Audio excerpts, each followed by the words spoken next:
matar. Diz, cala a boca, porque eu vou te matar, né? E aí ela rasgou o vestido e disse para ele atirar se ele fosse homem. Ja, wurde eingesperrt war. Milchwagenrunde, ja. Ich kann mich das auch nicht mehr denken. Und dann herkam zurück wieder. Ja, also genau, ich bin wieder zurückgekommen. O meu pai tiraram daqui, da serraria. O policial chegou aqui e simplesmente disse, olha, o senhor não fala português, o senhor vai se apresentar amanhã, tal hora, o senhor vai ficar preso. E assim eles botaram ele em cana 24 horas e fim de papo. Ele disse, não pode continuar, alguém da família vai ter que aprender a falar português. Eu tinha 12 anos, embarquei em Itajaí para a cidade de Rio Grande para aprender a falar o português. Era uma viagem horrível.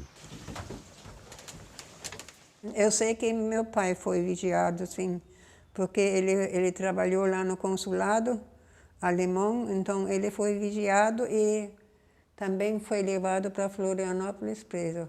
A minha mãe falou, não, a gente não vai ficar aqui, você vai ficar o tempo todo da guerra preso.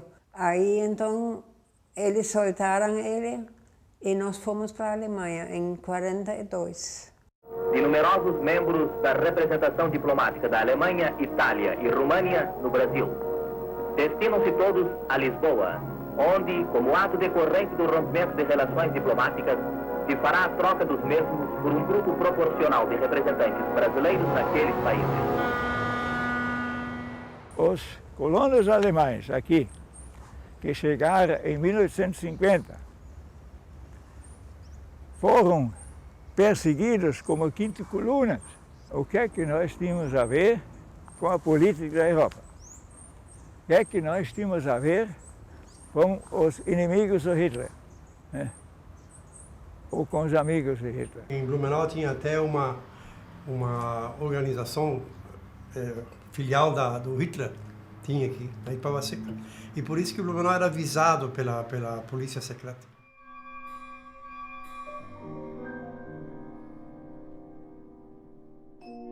Liebe Cousine, erinnerst du dich noch an 36, als die Hindenburg am Himmel kreuzte? Das Hakenkreuz ist ein Zeichen der Macht. Ich gehe nicht mehr zu den Parteiversammlungen. Bis vor kurzem wurde er, Hitler, als Retter betrachtet. Nun sind wir verunsichert über alles, was hier in Brasilien und in Deutschland passiert.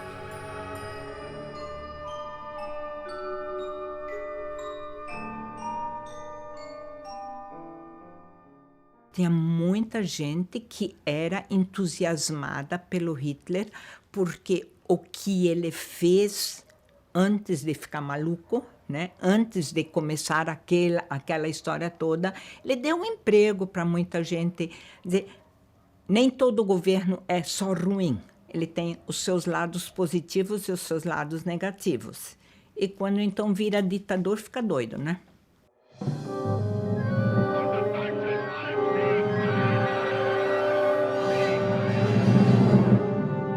A influência desse golpe, dessa campanha de nacionalização, isso começou com a influência estrangeira, né? Porque a nossa ação integralista brasileira, e ela foi confundida com Mussolini, com Hitler e tudo, então o Getúlio achou melhor mostrar que ele é macho, já vão acabar com isso antes que fique forte, né? Guabiruba era muito Plínio Salgado, inclusive o uniforme eles usavam do Plínio Salgado, desfilava aqui. Gravata preta, camisa verde, calça preta, mas uniformizado, tudo. Não. Podia ser o mais humilde que estava no mato. Meu pai era a favor do Getúlio Vargas, mas bota na cabeça aqueles que eram do Plínio Salgado. Plínio Salgado era muito forte aqui.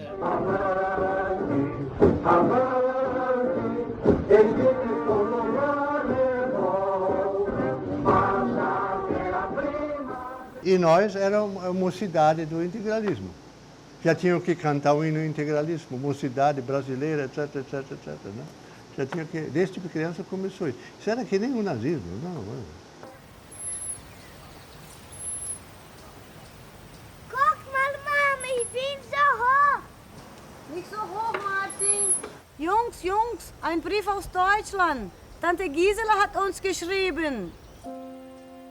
Liebe Nichte, trotz des Krieges, der über unsere Köpfe hinweg tobt, sind meine Gedanken in Blumenau und bei allem, was in diesem brasilianischen Tal passiert. Sei vorsichtig, sprich kein Deutsch auf der Straße, bitte. Was uns Frauen angeht, kann ich dir berichten, dass hier die Frauen mehr Freiheit genießen und inzwischen fast die gleichen Rechte erreicht haben wie die Männer. A gente casava para ser dona de casa. Né? Muitas famílias exigiam que a parte mais fraca mudasse de religião, normalmente era mulher, né? E a minha mãe bateu o pé que os filhos que viessem seriam católicos. As minhas tias casaram com sobrenome alemão, mas o meu pai era português, era brasileiro, né? Falava só português. Houve preconceito. Quando eles casaram, houve preconceito. Naquela época, quem mandava em casa era o homem. O direito da mulher, essa palavra não existia.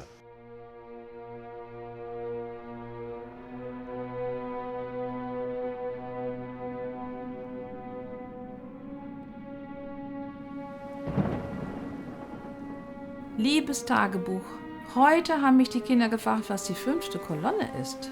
Ich blieb stumm. Ich weiß nicht, was das ist. Es muss etwas Schlimmes sein. Ich spüre es an der Art, wie man uns angreift. Niemals hätte ich mir vorstellen können, dass unsere Kinder in diesem Lande geboren, wegen ihrer blonden Haare und blauen Augen gedemütigt werden könnten.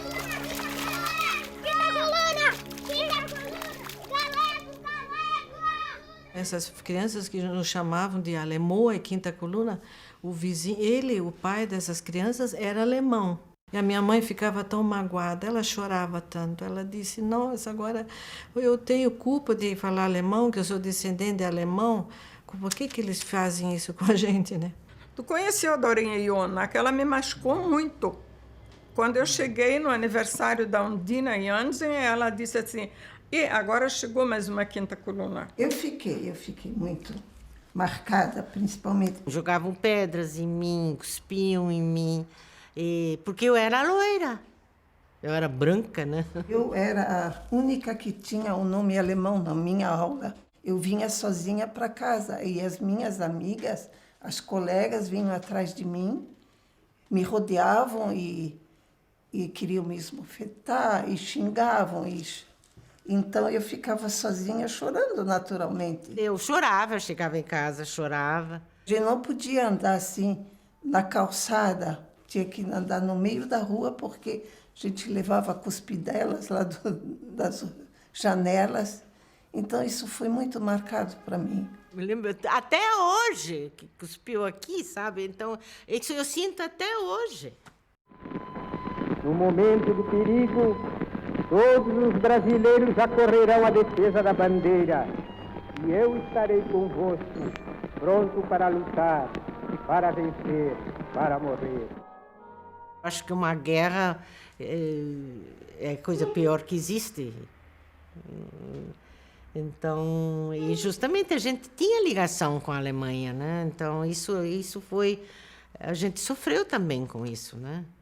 Famílias de nome alemão ou propriamente alemães natos que tinham casa na praia. Esses foram proibidos de frequentar. Os alemães mesmo não puderam. Não puderam. Eles não podiam chegar não sei quantos metros até a beira do mar. Senão, achava que a gente ia...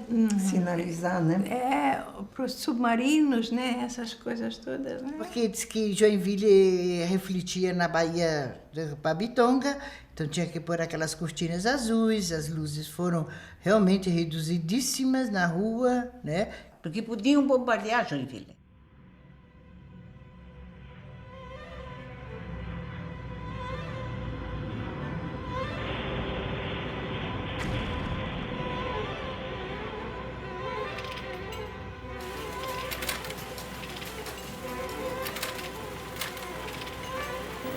navios da Marinha Mercante Brasileira foram torpedeados à vista das nossas costas por uma ação deliberada e perversa de corsários sob a bandeira das nações de presa que lançaram o mundo no mais sangrento conflito desse século. Tivemos a dignidade de revidar a afronta. Papai ficou preso 2 anos e meio. Quando ele partiu, tinha 7 anos e tinha 10 anos quando ele voltou. Excelentíssimo senhor presidente Getúlio Vargas, o delegado acusou meu marido de tomar cerveja enquanto navios brasileiros eram afundados. Nosso rádio está com defeito, ele não sabia de nada. Peço a liberdade de meu marido, que está preso no campo de concentração de Trindade, em Florianópolis.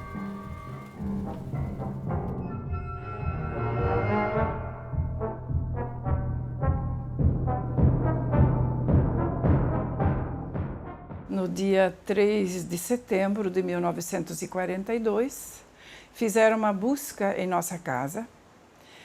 No dia 4 de setembro, no dia seguinte, papai foi despedido, ele trabalhava na Kremer S.A.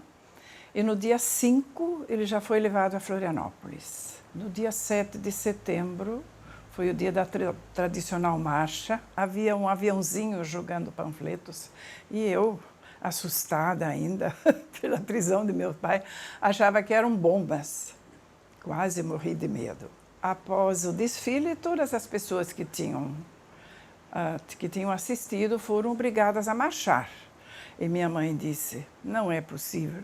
Há 2 dias levaram meu marido pelo simples fato de ser alemão e hoje eu sou obrigada a marchar como boa patriota.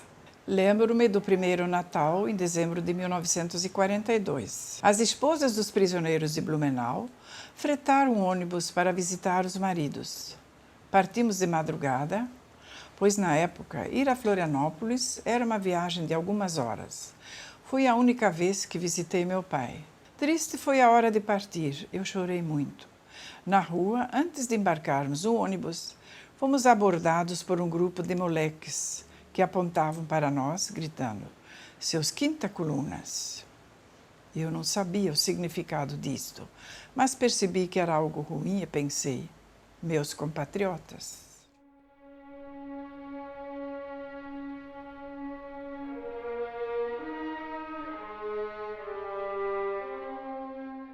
É que tinha um senhor que era da Alemanha, Jorge Redeker, ele era casado com uma senhora aqui da Guabiruba. Ele tem mais de 2 anos preso, que era alemão.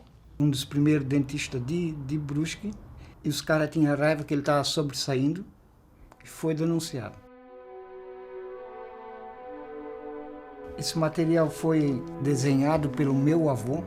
Todos esses aqui estavam com ele no campo de concentração, em Florianópolis.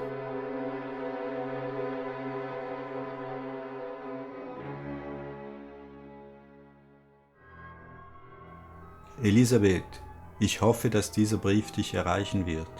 Man hat uns nach Florianópolis gebracht und die Pfarrer wurden im Keller der deutschen Schule eingesperrt, die in ein Gefängnis umgewandelt wurde. Wir anderen sind in Trindade untergebracht. Sie wollen uns stumm halten. Wir wissen, dass einige Verbindung zur Partei hatten, aber nicht viele. Damit wir nicht den Verstand verlieren und um zu überleben, müssen wir schwer arbeiten. Einige von uns helfen bei der Ausbesserung des Gefängnisses. Der Gefängnisdirektor möchte, dass ich ihm die Möbel für sein Haus baue.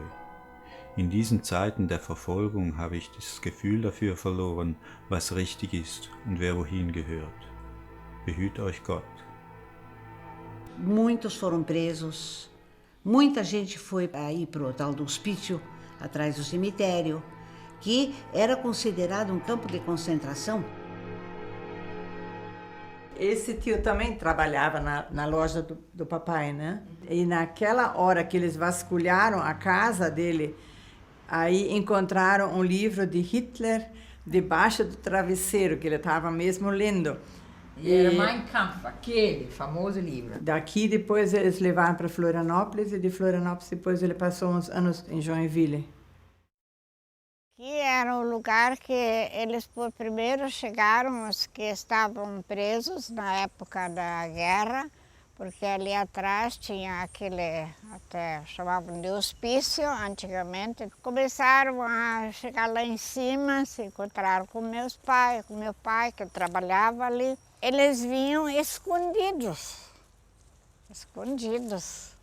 Eles não tinham liberdade assim para poder vir. Havia ali pessoas de todas as classes, marceneiros, dentistas, médicos, pastores.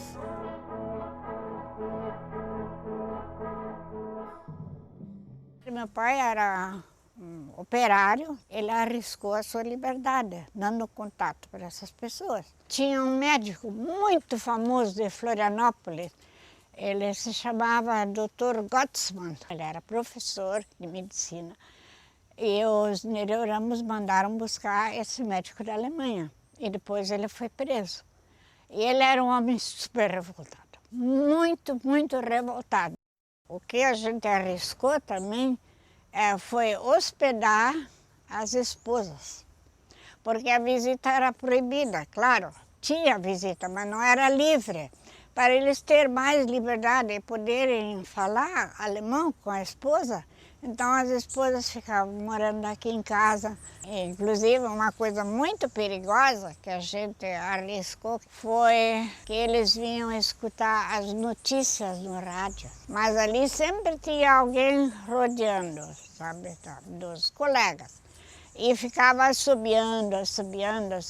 Então, se houvesse algum perigo, dava um sinal, né? Liebes Tagebuch, das Klima des Misstrauens ist unerträglich. Mit Beschimpfungen, heimlichen Steinwürfen an den Fenstern. An den Türen hinterlassen sie Nachrichten. Vorsicht, ihr werdet beobachtet.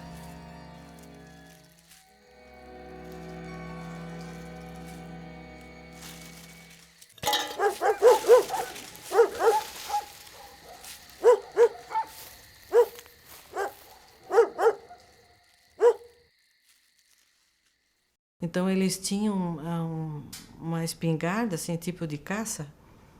Então eles colocavam na boca do cidadão e deixavam o óleo correr para dentro da garganta dele.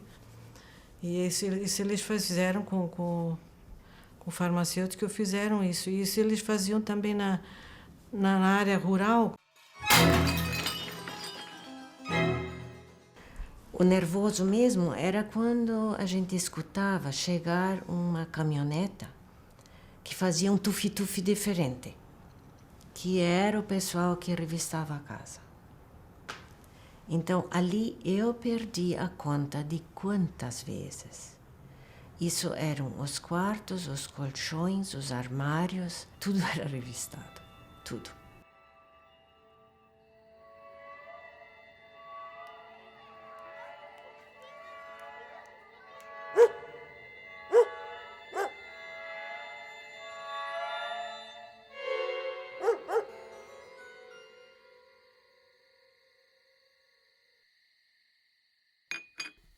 Männchen, jetzt musst du Portugiesisch lernen. Dein Mann und ich, wir sprechen schon mal etwas. Ich kann nicht. Unser Vaterland ist jetzt Brasilien. Deutschland ist mein Heimat. Bom, eu acho que primeiro que deu para mim era o susto. Mamãe foi presa, uma coisa que assusta, né? Ela estava falando alemão.